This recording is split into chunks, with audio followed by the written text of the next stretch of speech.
Jeg har en tanke som holder meg våken om nettene. Eller det er mer som en idé. Men jeg har ikke helt bestemt meg for hva jeg skal gjøre med det. Så jeg kommer tilbake til det. Først nå så skal jeg på min første bokseøkt. Er det det heter? Jeg har meldt meg på boksing. Så jeg skal på boksing for første gang. Hva er det man har på seg? En shorts og en t-skjorte.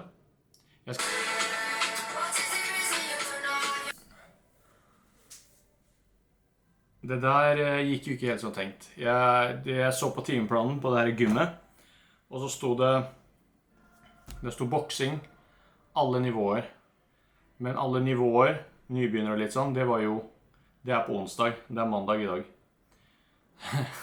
Så jeg endte opp på en sånn her gruppetime for utøvere som kan det her. Og det var ikke boksing, det var thai-boksing. Og så blir man paret opp 2 og 2, og så havner jeg med en jente. Jeg har fått så mange spark i siden her. Underarmene mine er helt brent. Det var jævlig fett, men fy faen, jeg fikk juling. Så om du skal begynne på boksing, start på nybegynnerkurs. Ikke gå på avansert kurs, thai-boksing. Tilbake til det jeg sa innledningsvis før jeg skulle på trening. På boksetrening, thai-boksing. Ja. Men jeg sa det at det er en tanke som har holdt meg våken, som jeg gjerne vil prate om, diskutere med dere, med meg selv, med kamera.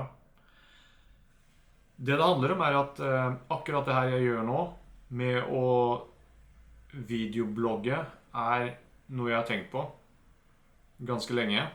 Og når jeg sier at det holder meg våken, så er det fordi jeg legger og tenker på det her. Jeg driver og tenker at jeg vil gjøre det her, og så blir det som en slags, hva skal jeg kalle det, som en slags samtale med meg selv, hvor jeg blir sånn, det er todelt. En av dem blir, altså når jeg sier at det er todelt, en del av det blir hvorfor skal du gjøre det, og den andre delen responderer på det, og så blir det litt sånn frem og tilbake, men og så driver jeg og tenker på ok, når jeg først sitter foran kamera, som jeg gjør nå, hva er det jeg skal få fram? Hvorfor gjør du det her? Hva er det du prøver å oppnå?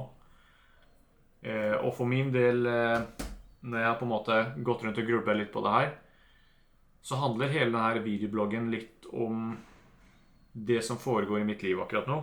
Og det handler om er at jeg har lenge hatt en drøm om å starte eget, om å drive eget. Så litt av tema med denne videobloggen, og jeg har ikke peiling på hvordan det her skal bli. Jeg vet ikke om det her skal bli en YouTube-kanal, jeg vet ikke om det her bare skal bli Instagram Stories, eller om det skal bli Instagram Reels. Jeg vet ikke om det her skal ut en gang.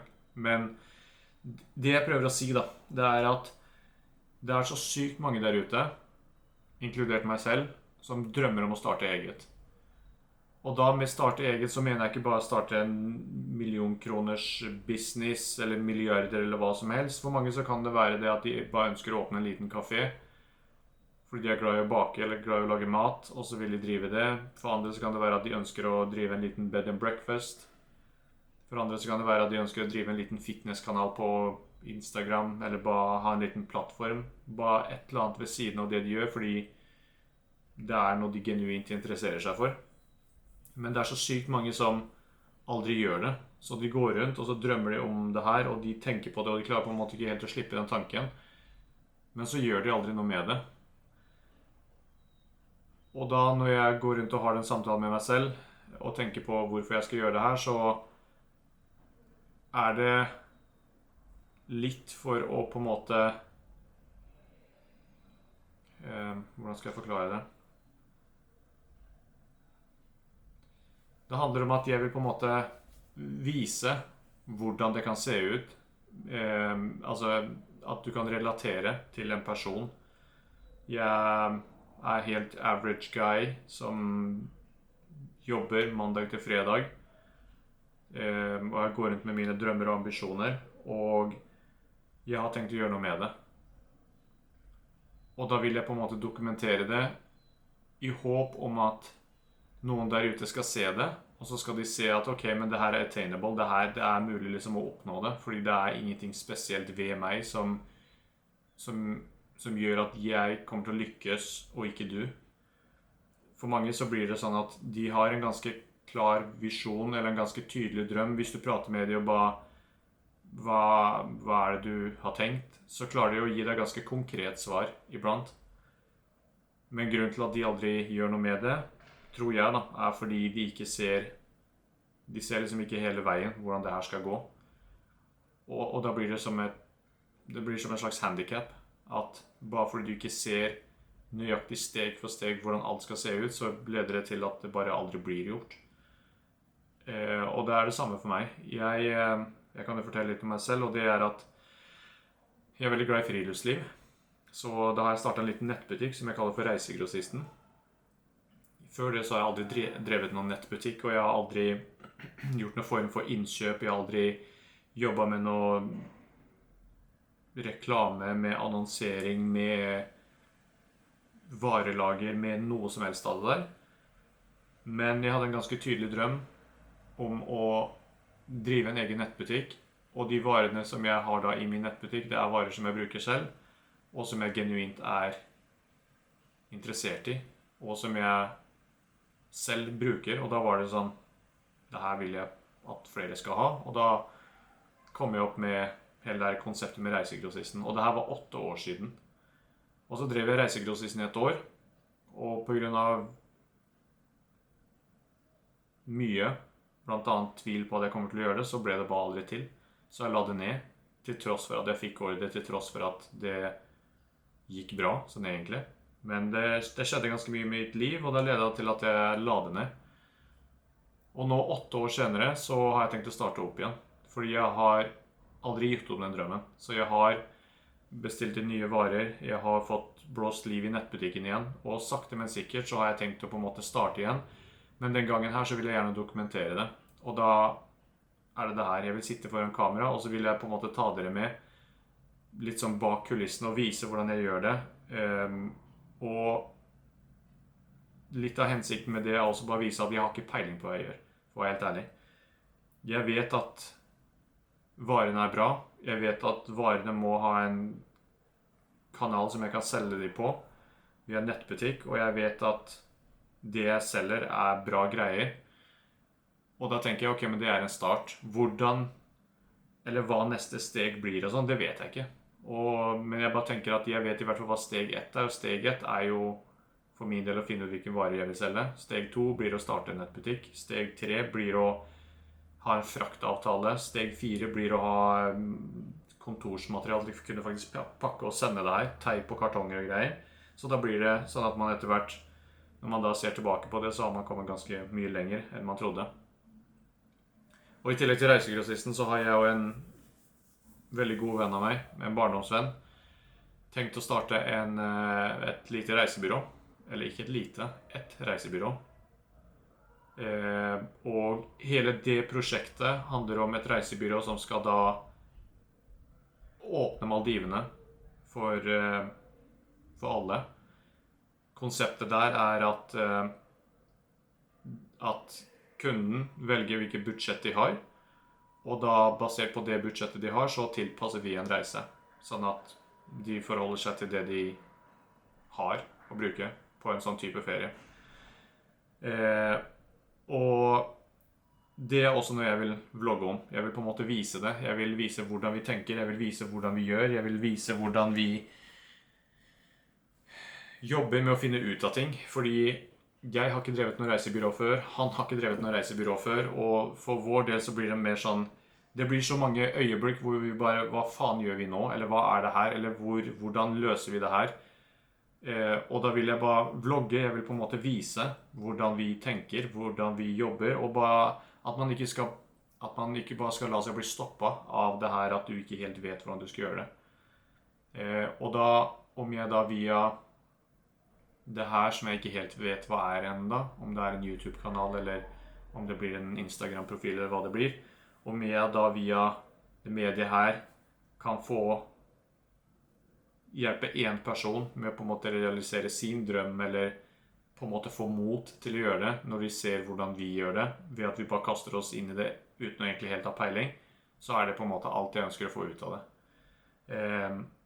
Men det også for min egen del, og det at det veldig mye som skjer med det her. Jeg kommer til å fortelle mer i de kommende videobloggene også, men det å på en måte starte opp Reisegrossisten, det å starte opp det reisebyrået her, det å ha en fulltidsjobb, det å være opptatt av trening og boksing, som jeg nå har startet med, det veldig mye som skjer, og jeg synes det en veldig fin periode i mitt liv, sånn egentlig, med tanke på hvor mye det som skjer, og hvordan jeg på en måte begynner å skifte litt mindset, og da vil jeg også dokumentere det for min egen del, så jeg kan se tilbake på det, for man vet jo aldri hvordan det går. Det kan godt hende at vi har det ambisiøse prosjektet med å starte et reisebyrå, eller at vi har det ambisiøse prosjektet med å starte kanskje 10 andre ulike greier, men at ingenting av det blir av. Og det sånn, ok, vi forsøkte, men da når jeg går og legger meg, så vet jeg, ok, men jeg testet, jeg ga Reisegrossisten en genuin sjans, men det gikk ikke. Og da jeg sånn, da kan jeg sove godt, da kan jeg på en måte slippe det.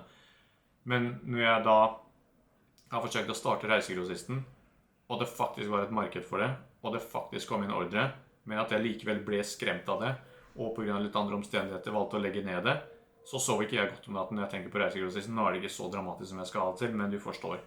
Da går jeg rundt og tenker på det, og det som sagt 8 år siden, og jeg kan ærlig talt si at det ikke har gått en dag uten at jeg har tenkt på Reisegrossisten i 8 år. Og det fordi jeg ikke forstår hvorfor jeg ikke fortsatte. Hvorfor jeg ikke på en måte forsøkte, hvorfor ikke jeg ga det en ærlig sjans. Og nå så skal jeg starte igjen, full effekt. Og i tillegg til det, når man da havner i den der tankemønstret med entreprenørskap og det å på en måte starte og greier, så begynner du å se muligheter. Og for min del så var det en litt tøff tid i mitt liv siste månedene. Det var mye som skjedde. Det var en kombinasjon av litt ulike saker.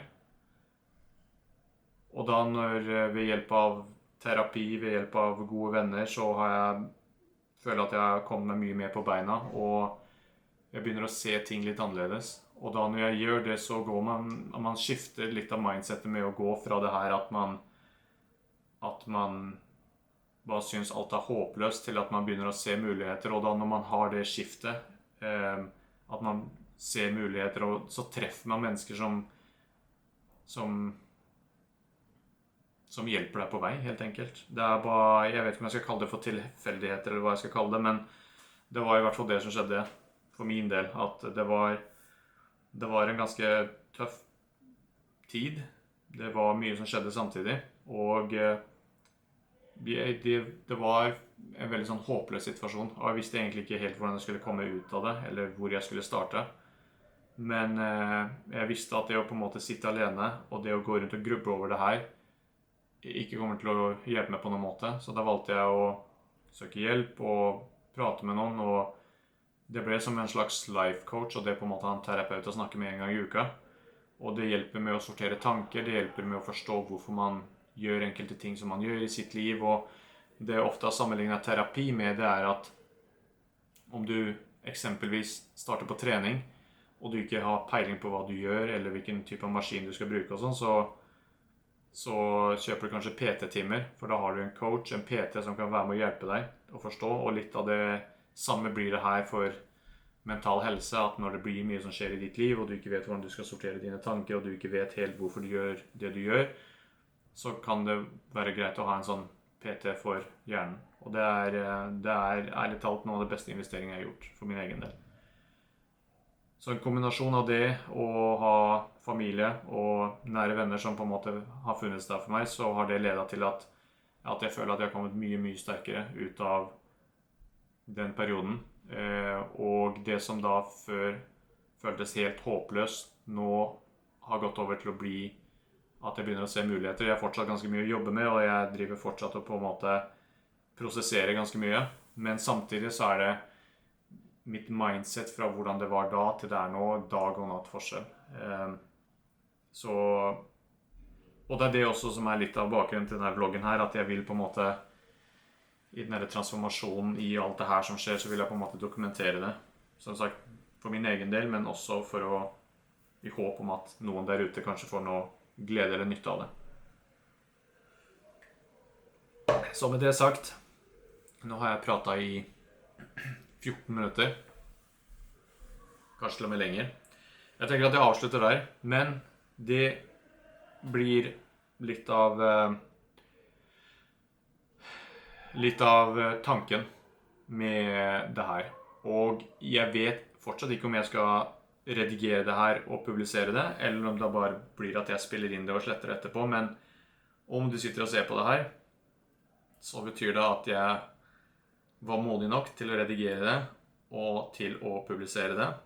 Så kom gjerne med feedback med tanke på hvordan oppsettet her med tanke på lydkvalitet, kamera, altså hva som helst egentlig, fordi nå satte jeg bokstavelig talt opp kamera her på en tripod, og så bare tenkte jeg at jeg sier det jeg har tenkt å si, og så tar vi det derfra. Med det sagt, nå skal jeg få i meg litt mat, for jeg er sliten etter boksetreningen, og så skal jeg gå og legge meg. Så takk for at du så på, og så ønsker jeg deg en fin dag, eller ettermiddag, eller kveld, eller når enn det du ser på det her. Så ses vi i neste video, som jeg ikke vet når det blir. Men vi ses i neste video.